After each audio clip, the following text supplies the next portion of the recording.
नमस्कार दर्शकों, मैं हूं ऐश्वर्या कपूर और आप देख रहे हैं मेरे साथ पूछता है भारत। शुरुआत ऐश्वर्या के एजेंडा से। और दर्शकों, बात जरा साफ साफ हो जाए आज कि देश में ऐसे दो मुख्यमंत्री हैं आज प्रधानमंत्री नरेंद्र मोदी के नेतृत्व में जो काम कर रहे हैं, जो बहुत चर्चा में रहते हैं। एक आपके और हमारे बाबा उत्तर प्रदेश के मुख्यमंत्री योगी आदित्यनाथ और दूसरे हैं असम के मुख्यमंत्री हेमंत बिस्वा शर्मा। एक तरीके से देखा जाए तो ये दो ऐसे स्ट्रॉन्ग पॉइंट हैं प्रधानमंत्री नरेंद्र मोदी के, ऐसे राइट और लेफ्ट हैं जो डिलीवरी देते हैं। मींस जो बातें, जो आइडियोलॉजी, जो सोच, जो टारगेट प्रधानमंत्री मोदी ने रखा है या उनके सेपहसालार गृह मंत्री अमित शाह ने रखा है, वो ये दोनों पूरा करते हैं, योगी आदित्यनाथ और हेमंत बिस्वा शर्मा। बट ये करने में ये दोनों सबसे ज्यादा कंट्रोवर्शियल भी हो जाते हैं। बाबा का बुलडोजर हो या हेमंत बिस्वा शर्मा का मौलवियों के द्वारा शादी रजिस्टर मान्य ना कराना कंट्रोवर्शियल हो जाता है। बाबा बुलडोजर चलाए तो वो मुसलमानों के खिलाफ हो जाता है विपक्ष की नजर में। हेमंत बिस्वा शर्मा सबको बराबर करना चाहे, कहें कि चाइल्ड मैरिज में बर्दाश्त नहीं करूंगा, महिला सशक्तिकरण के लिए मैं पॉलीगैमी यानी एक आदमी मल्टीपल शादियां नहीं कर सकता, कपूर है तो वो नहीं कर सकता लीगली, खान है तो कर सकता है, ऐसा क्यों हेमंत कहते हैं? तो वो एंटी मुस्लिम हो जाते हैं। क्यों? वो तो समानता की बात कर रहे हैं, सबके लिए बराबर।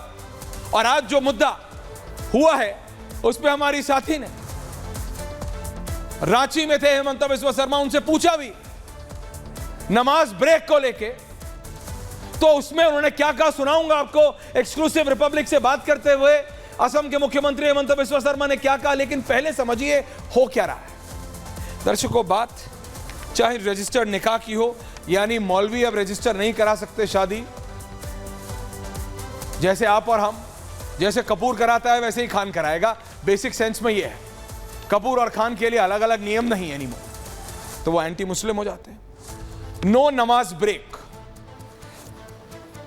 एक सवाल पूछता हूं सिंपल, अपने पैनलिस्ट से भी पूछूंगा, अभी आपसे पूछ रहा हूं। कीप द विजुअल्स रेडी और ये कैमरा वन मेरे स्क्रीन से हटाइए सामने से। मैं ये कह रहा हूं आपसे दर्शकों, हिंदुओं को क्या कोई ब्रेक मिलती है अपनी पूजा करने के लिए? क्या हमारे सिख भाइयों को गुरुद्वारा जाने के लिए कोई ब्रेक मिलती है?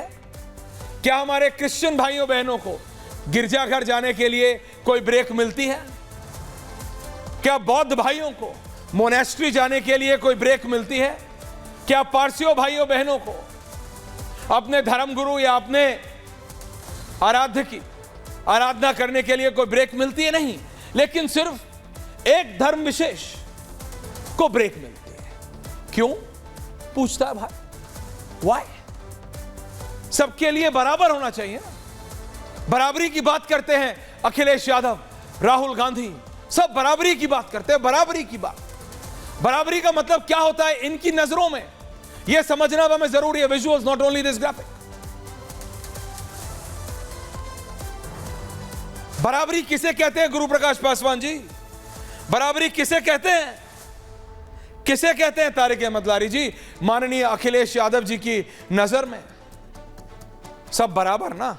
हमने तो जो पढ़ा है, हमारी हिंदी टीचर ने तो हमको बराबरी मतलब बेटा सब बराबर है, कपूर भी बराबर है, खान भी बराबर है, क्रिश्चियन भी बराबर है, और रतेंद्र भाटिया जो भी डिबेट में आ रहे हैं वो भी बराबर है, सब बराबर है। बराबरी का मतलब ये होता है। तो आप कपूर को नहीं देंगे, रतेंद्र भाटिया को नहीं आप गुरुद्वारा जाने के लिए ब्रेक देंगे, क्रिश्चियन को चर्च जाने के लिए ब्रेक नहीं देंगे, लेकिन तारिक अहमद लारी को ब्रेक चाहिए। क्यों चाहिए? और अगर चाहिए तो सबको मिलनी चाहिए, सिर्फ एक को क्यों? तो हेमंत बिस्वा शर्मा की असम विधानसभा के स्पीकर ने यह निर्णय लिया कि जो 2 घंटे की ब्रेक जुम्मे की नमाज यानी फ्राइडे की नमाज, the Friday prayers as they are called, उसे रोका नहीं, बोले ब्रेक नहीं मिलेगी आपको, जाना आप चले जाइए, स्पेशल ब्रेक नहीं होगा। तो विपक्ष कह रहा है नहीं नहीं नहीं नहीं नहीं, ये मुसलमानों को खत्म करने के लिए हो रहा है, ये देश भर से मुसलमानों के खिलाफ एक षड्यंत्र रचा जा रहा है और ये बीजेपी रच रही है। तो क्या इतने सालों से पूछता हूं मैं और पूछता है भारत गुरु प्रकाश पासवान जी, क्या 47 से लेकर 2024 तक हिंदुओं के खिलाफ षड्यंत्र हो रहा है इस देश में कि हिंदुओं को विधानसभा में अपने आराध्य की पूजा करने के लिए ब्रेक नहीं मिलती? तो क्या उनके खिलाफ षड्यंत्र हो रहा है? पूछ रहा हूं मैं, बताइए मेरे को आप, क्या ऐसा है? सिंपल सवाल है, जवाब दीजिए, क्या ऐसा है? क्या हमारे सिख भाइयों को गुरुद्वारा जाने के लिए ब्रेक नहीं मिलता? दिन के 8 घंटे के वर्किंग आवर्स में, देखिए आप और हम इंडिपेंडेंट सिटीजन्स हैं, we live in a democracy, आप जब चाहें जहां चाहें वहां जा सकते हैं। मैं हिंदू हूं, मैं तभी गुरुद्वारा जा सकता हूं, अलाउ करता है। मेरा मन है मैं गिरजाघर जा सकता हूं, मेरा मन है मैं मस्जिद जा सकता हूं, वो है।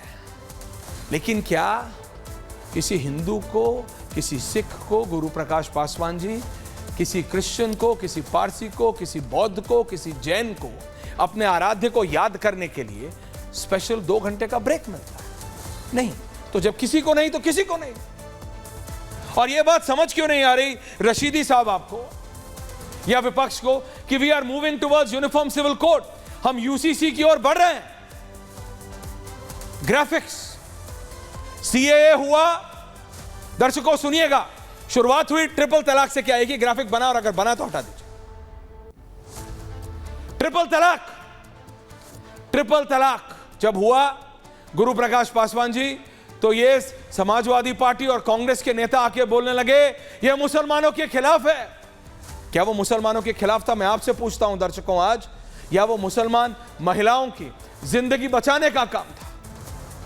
रशीदी साहब से पूछूंगा, बाहर बैठा, कतर में बैठा, कुवैत में बैठा, फिनलैंड में बैठा, अमेरिका में बैठा, यूरोप में बैठा एक पुरुष अपनी धर्मपत्नी को फोन पे तलाक तलाक तलाक बोल के उसकी जिंदगी बर्बाद कर दे, इससे बचाया तो किसी के खिलाफ काम किया?